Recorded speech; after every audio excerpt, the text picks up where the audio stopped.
So we just got back from Ireland. I have to unpack. Since I didn't make a video of me packing and showing you what I packed, I figured I'd unpack and show you what I packed, but then also I could tell you what I packed that I'm glad I packed, what I shouldn't have packed, what I wish I packed, and then I'll also show you some of the souvenirs I bought because I think they're cool. Look how cute he is. Okay, we ended up packing 2 suitcases.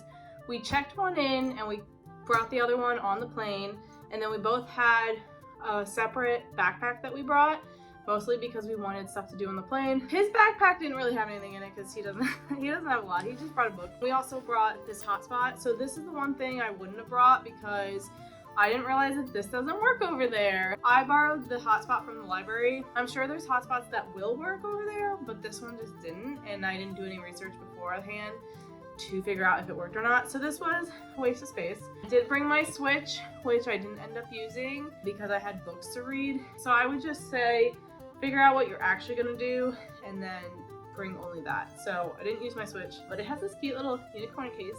Isn't it cute? I ended up bringing 2 books only because I was almost done with the one and then I wanted another one to start. Did finish the one book and I did actually start the second one, so I'm glad I brought both books. And then I also brought my tablet because I thought I was gonna have Wi-Fi and I had a little bit of work to do while I was on vacation. I ended up doing it on my phone when we did get Wi-Fi, so I didn't really need the tablet, but I thought it was good to have just in case. Probably could have left that at home. So let's talk about shoes first. So we both brought a pair of waterproof, water-resistant hiking boots. We actually bought these specifically for Ireland because it was supposed to rain a lot. So let me talk about the rain situation. I am glad we brought these. The only thing is, when we needed the most, Ron didn't wear his. Mine did end up getting soaked at one point, so they're kind of still wet. We got really, really lucky, and it only rained like for 5 minutes a handful of times for most of the trip. We only pulled out our rain jackets maybe 3 times, and it was like over within a couple minutes. So it really didn't rain that bad. A lot of the locals were saying how it was really good weather that they were having, and that's not typical. So we did get lucky with the rain. However, we went to the Cliffs of Moher and we didn't realize that there was rain on the forecast because there wasn't.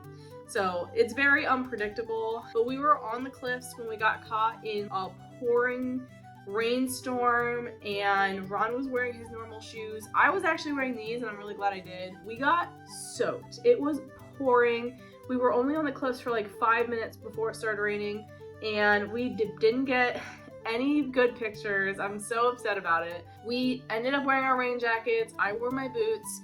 Our jeans got soaked. So they say that you should wear rain pants, but I didn't see a need for the rain pants because we didn't really get rained on except for the Cliffs of Moher. So as long as you have a pair of pants that you can sacrifice for the cause, I don't think you necessarily need rain pants. Just be aware that if it does pour on you in an event like that, that you'll need a different pair of pants. We went to the Cliffs of Karah, the Cliffs of Moher. So when you go to the shores and when you go to the cliffs, it's super windy because it's right by the water.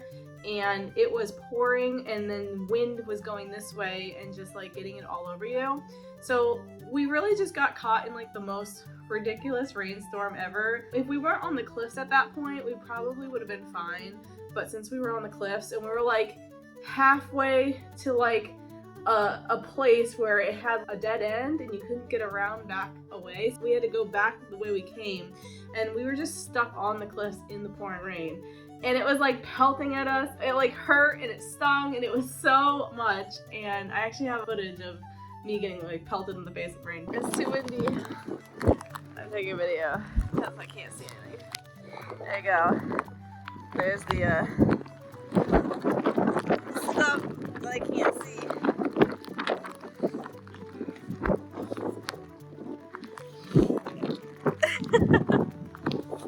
Other than that one instance, we didn't have any issues with the rain. I don't know if that was just our experience, but I would bring a rain jacket. We did bring raincoats, and we did bring our rain boots. If you want to bring rain pants, I don't see why you couldn't bring those. I just didn't need them. We ended up changing out of our pants and we had other pants, so it was fine. So when it comes to shoes, Ron only brought his boots and his one pair of sneakers. His one pair of sneakers did get soaking wet, so that was a little bit of an issue on the last day. But if he would have worn his rain boots on the cliffs, he would have been fine. I ended up wearing moccasins on the plane both ways, and it was nice to have for the Airbnbs. I don't like bare feet on the ground, so especially in someone else's house. So I'm glad I brought these. It was so cold over there. 65 was the highest temperature it got, and it ended up being like in the 30s at some points. So I'm glad I brought warm stuff. And then I brought a pair of canvas shoes for walking in Dublin. I like these only because they're low profile. I would probably recommend like an actual sneaker, because if you're walking a lot, I torture myself and I wear these. I did bring 2 pairs of sandals. I did wear these actually. There was a couple nice days in the beginning, so I'm glad I wore these, but I didn't wear these. So I actually think I would have preferred to bring another pair of sneakers besides these, maybe like an actual pair of sneakers, running shoes or something. So when it comes to clothes, the first thing I'm gonna talk about is the sweaters we brought. So Ron brought like a long sleeve blue shirt. It's actually over there, I can see it now. He must have worn that on the plane. He brought this sweater, and I think for him that was fine. This was a little bit warmer. I ended up bringing 2 cardigans. I brought this one and a gray one. I actually probably would have switched one of these out for like a hoodie, because these didn't like zip up or like come up in the front. They just kind of go over you and like stay there. And then I had this whole front area that was cold still, and it would have been nice to layer a hoodie underneath, a cardigan, and then the rain jacket if needed. I got really cold at one point where I was wearing both of my cardigans and my rain jacket, and I was still pretty cold. So if you get cold and you're going not in July and August, definitely think about bringing like heavier layers to bring over, because our rain jackets weren't actually really thick. We got the lightweight packable ones because we didn't really need those rain jackets that often, and we wanted to be able to put them in our book bag, and they were really thin, and it was really just to keep the water off. So definitely think about layering like heavier stuff, especially if you're not going during the peak summer times. I actually have a whole bag still of unworn clothing, and these are mostly shorts and bathing suits. So I brought us both a bathing suit because there are different excursions you could do that like go swimming, and I didn't know if we were going to do any of those, but then we realized really quickly that it was too cold to do any of those, so I didn't wear the bathing suit. You could probably get away with no bathing suit no matter what time of year you go. Honestly, there's better places to swim and do those kind of things, so I would probably just leave the bathing suit at home. I ended up bringing 2 dresses with me. I didn't end up wearing either of these because it was just so cold and I had other things to wear. A lot of the stuff we were doing was like the Ring of Karah and the cliffs, and we didn't really have a special night thing planned for me to be able to wear those. I would just keep that stuff at home unless you have something specifically planned. Another thing is there are a bunch of shorts in here that we didn't wear at all. I packed Ron a pair of jeans, a pair of joggers. He wore a pair of joggers on the plane. And then we also brought him a pair of cargo shorts and a couple pair of athletic shorts. So he did sleep in the athletic shorts, but we didn't need the cargo shorts, and I probably would have packed him 1 more pair of jeans because he did get his 1 pair super soaked on the cliffs. And if that happened earlier in the trip, he wouldn't have had jeans for the rest of the trip. So I would have left his bathing suit, his gym shorts, and his cargo shorts, and just brought an extra pair of jeans for him. For me, I brought 2 pairs of shorts that I didn't wear at all. It was just too cold. I could have worn shorts the one day, but I ended up wearing a lighter pair of pants, which was fine. So you can just leave the shorts at home. If you're going in July or August, maybe bring 1 pair. I brought 2 pairs of jeans, and I did end up wearing both of them for most of the trip. I also brought the high-waisted baggy pants that I like. I actually did wear these a few times. I brought these and a black pair, and I ended up wearing both of them. If you are going in the summer and you want like lighter pants, I would recommend these along with your jeans, because when it got colder I wore the jeans, and then when it was a little bit nicer I did wear these. And I did get hot a few times, but not hot enough to wear like shorts. So I brought one pair of pajamas. If I was gonna pack again, I would have brought a warmer pair of pajamas and had 2 pairs with me, because I just felt like by the end of the trip I needed a second pair, and there were colder nights that I wish I had warmer clothes to wear. Also, I wish I brought a few more shirts, probably longer sleeve. So I brought 1 long sleeve and I brought 2 short sleeve shirts for my jeans, and then I also brought a few different shirts for these ones. I ended up not wearing one of them, so I didn't need to pack that. I lied, I did have another shirt in here that I wore twice actually, so again, I would still bring an extra shirt. So I know I've had these on other videos before, but I do recommend the Space Saver bags over the packing cubes. The ones I get, you can close and then roll them up and all the air comes out of them. And this just saves so much space because you're literally taking space out of it. I feel like the packing cubes are just extra space that organize your clothes, where these actually save you space.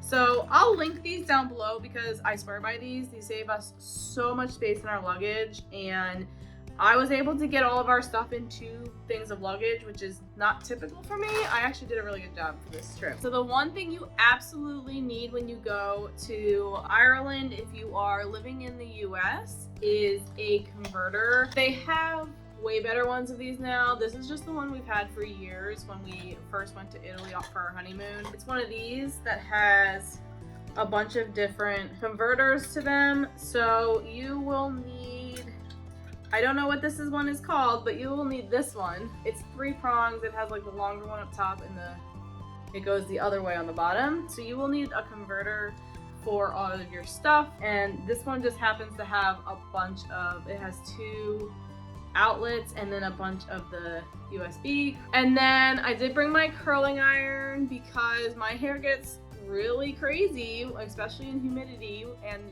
rain, which it was super humid there, so just keep that in mind. I don't know if this is the proper wattage or whatever, but it did work with my converter, so it was fine. And then we also had all of our cords and chargers. I brought a couple of portable chargers, which I definitely needed because my phone dies really quickly. Ron's phone lasted like 4 days before he needed to charge it, which we weren't using his phone really. We used his phone for pictures though, so I don't know. His phone just lasted forever. Mine needed to be charged like twice a day, so I have no idea. And then as for all of our hygienic products, the reason why we checked a bag is because I get too lazy and I don't want to figure out what's allowed on a carry-on, and I have just a lot of stuff. So we just check in a bag just to make sure, but I keep my 2 roll-up bags, and these pretty much stay in my luggage. Basically, I just bring these 2 roll-up bags and it has all of our stuff that we need. So for example, this one has all of our toothbrushes and stuff, our razors.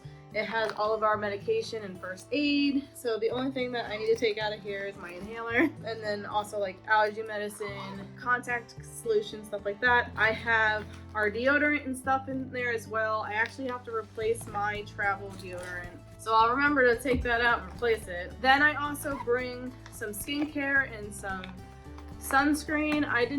We didn't really need the sunscreen. We used it a few days for our faces, but to be honest, it wasn't really that sunny and most of us was covered up. And in this roll-up bag is mostly my skincare and hair product. It's fine. Everything's fine. I am a little bit of a beauty crazy person. I like to have a lot of stuff on me. So I have my makeup removers up here. I have all my skincare in here. I have all my hair care in these 2. And to be honest, I used most of this stuff. And then I brought a makeup bag with my makeup brushes. I also brought my dry brush. If you don't know what dry brushing is, I actually read about it somewhere. I don't even remember. But it's just a brush that you basically brush your skin with, and it helps keep your skin soft. And then I did bring 2 different purses. Did I need to bring 2 different purses? Probably not. Could have gotten away with like the black one to match my shoes. But I did end up wearing both of them. I just like options. And then I also brought a bunch of jewelry. So if you saw my Amazon haul like last year, I did buy this with that. The only thing I didn't like about it is that a lot of my jewelry kind of barely fit in here, but I did manage to get quite a bit of jewelry in here. I ended up wearing most of this jewelry. There was only like a few necklaces that I didn't wear. The main things I probably shouldn't have brought with me were the warmer weather clothing, you know, a couple shorts, bathing suit, a pair of my shoes. I pretty much used everything else. Things I wish I brought, a different type of sweater, so I would have exchanged that. Maybe a pair of like actual sneakers, like running sneakers. And I would have probably added a little bit of warmer clothing. Yeah, just a few little outfit adjustments I would have made. But other than that, I was pretty satisfied with what we packed and I didn't really need anything else. So let me show you what we bought. We actually bought this in the airport on the way home. So it's in like this sealed bag still. This is actually a gift for someone else. So I did actually try Irish Bailey's coffee. So I tried it with the Baileys, not what they typically use. And they also have one Irish coffee that's used with one specific whiskey, and then they also have like a single malt coffee that's used with a different type of whiskey.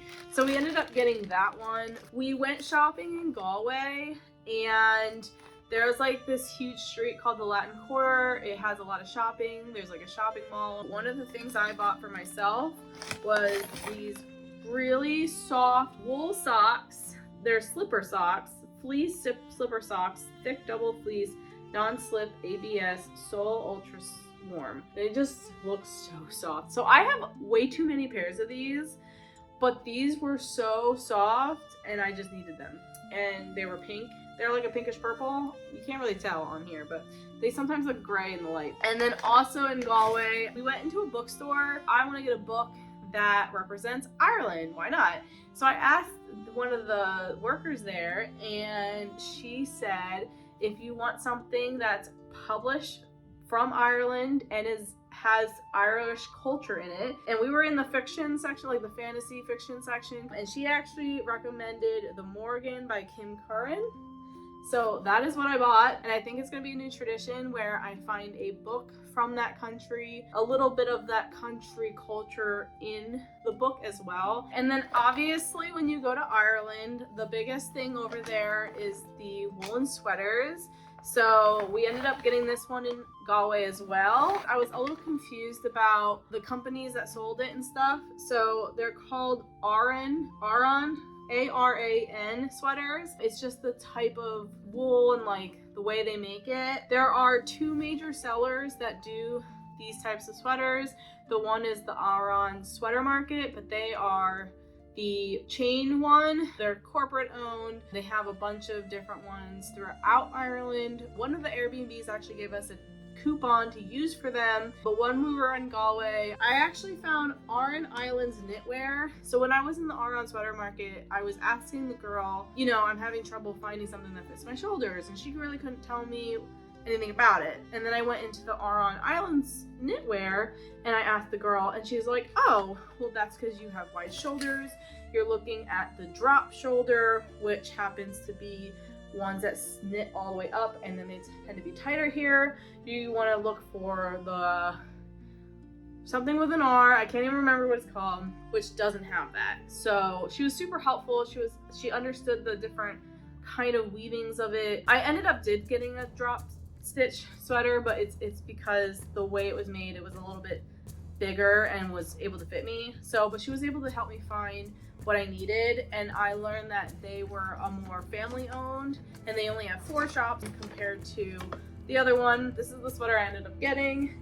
It's a nice green. They did have a blue one that I really liked, but it wasn't going to match a lot of the stuff I have, and I wasn't going to wear it as much. Ones that are more authentic have like the Celtic symbol here, and this place actually was cheaper than the other place, even though we had a coupon for the other place. So we ended up getting this one from the Island Knitwear. It's really soft. She said it will stretch out over time and become softer. You have to be careful how you wash it. These are pretty pricey actually, but it's supposed to last you a very long time. We went to a bunch of different places. In Dublin, we went to the Book of Kells, which is like this very old religious text that was made there. I ended up getting a bookmark because obviously. And then when we went to the cliffs, I ended up getting a bookmark as well, which ended up getting soaked through my bag, and it's a little warped. I'm a little upset about that. I should have bought this afterwards,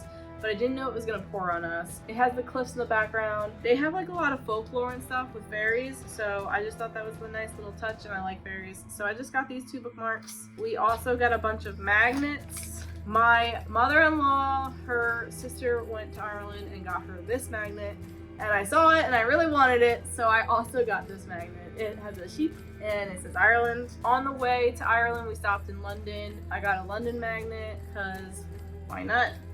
And then we also went to Dublinia, which was in Dublin. It was a Viking museum.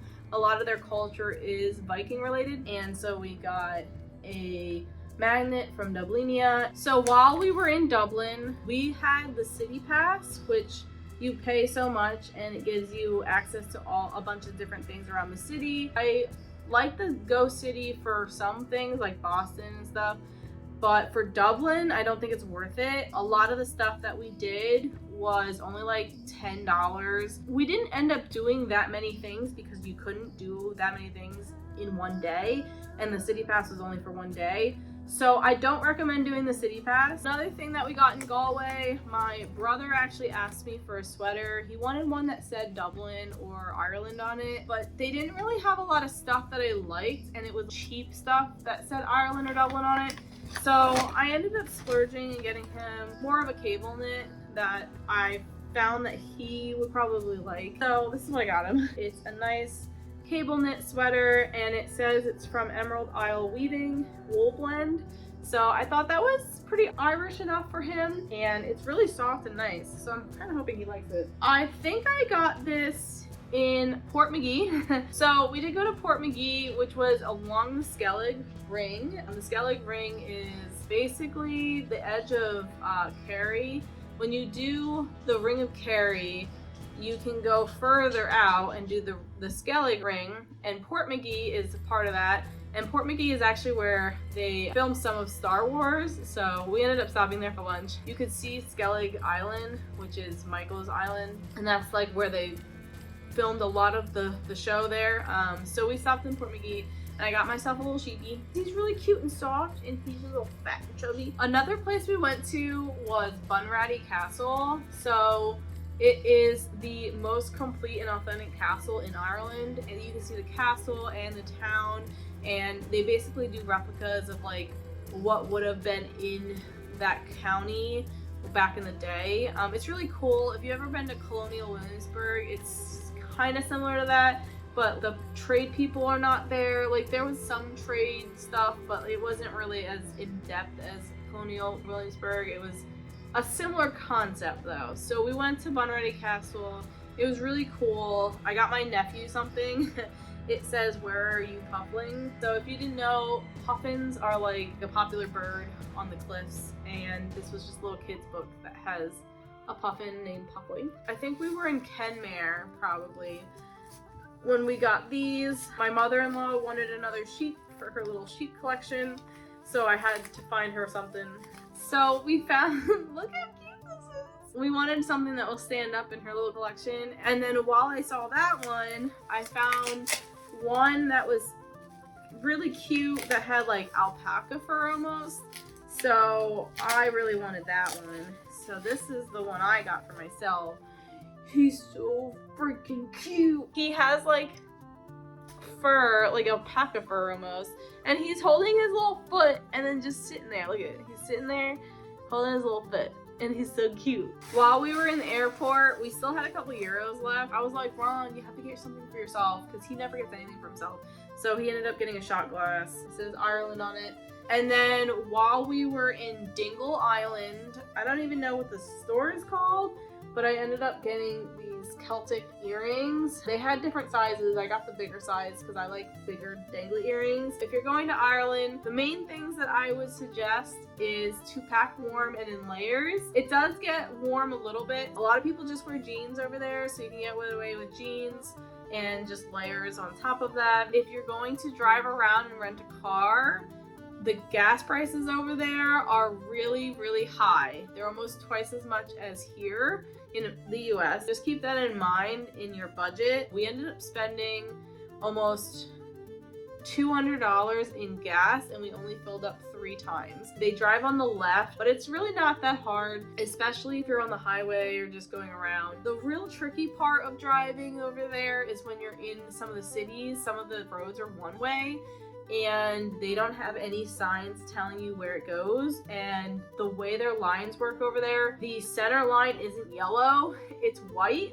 So it's a little different. The yellow line is actually the curb. So it's very hard to navigate. Some of their roads, when you get into smaller towns, they're only single lane, so you have to be careful with that. Driving is a little tricky, but it's not that difficult. Navigating is a little harder. Our car had a navigational system, but it wasn't very great. Using an air code is going to be the easiest way to find your place when in Ireland, because the addresses don't make any sense over there. So if you can find an air code for the place you're going to, I would definitely use the air codes instead of the address.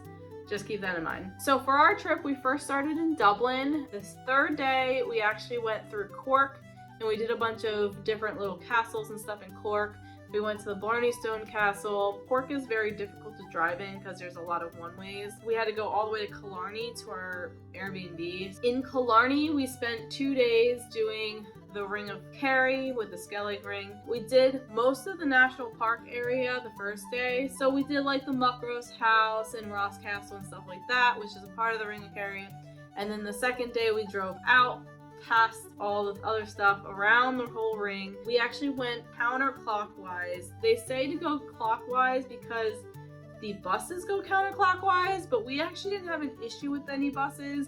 We were only behind a bus for maybe 5 minutes, and then they pulled off, and then we never were behind a bus again. So we didn't really have any issues with that. So we ended up going from Killarney through the top, and we ended in Kenmare, and then we drove back to our Airbnb from there. And I thought that was a really good way to split it up. So we did like Killarney to Kenmare the first day, which was all of the sightseeing stuff, and then we ended up driving the rest of the ring through Skellig Ring and all that, all the way back to Kenmare. That took almost the whole day because we did the Skellig Ring and there was a lot of stuff to do in there. If you want to do the Ring of Beara and like the other stuff down below, I would definitely have more days to do that. So if you're gonna do the Ring of Kerry and do like a bunch of stuff and do the Skellig Ring, I would definitely do it in 2 days.